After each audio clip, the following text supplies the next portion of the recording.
লিখতে বসার জন্য চশমা তো মাস্ট, চশমা ছাড়া তো আমি লিখতে একদমই পারি না।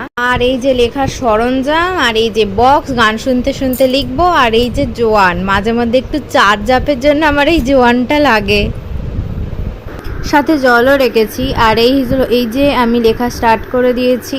তো আমার এই লেখার যে শর্ট একটা মিনি ভ্লগ তোমাদের কেমন লাগলো আমাকে কমেন্ট করে জানিও। ভীষণ চাপে আছি, আর আমার মতন এরকমভাবে কে কে লেখো তোমরা আমাকে কমেন্ট করে জানিও। দেখা হবে নেক্সট মিনি ভ্লগে। এই মিনি ভ্লগটা যদি তোমাদের ভালো লেগে থাকে তাহলে একটা লাইক, শেয়ার, সাবস্ক্রাইব, কমেন্ট এগুলো করে দিও, আর বেশি করে সাবস্ক্রাইব করো।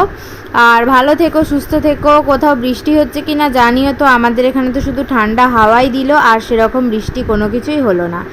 আর পড়তে পড়তে পড়ার মাঝে একটুখানি করে আয়না কে দেখো, আমার মতন পাগল কে আছো সেটাও জানিও। দেখা হবে নেক্সট শর্টসে। বাই।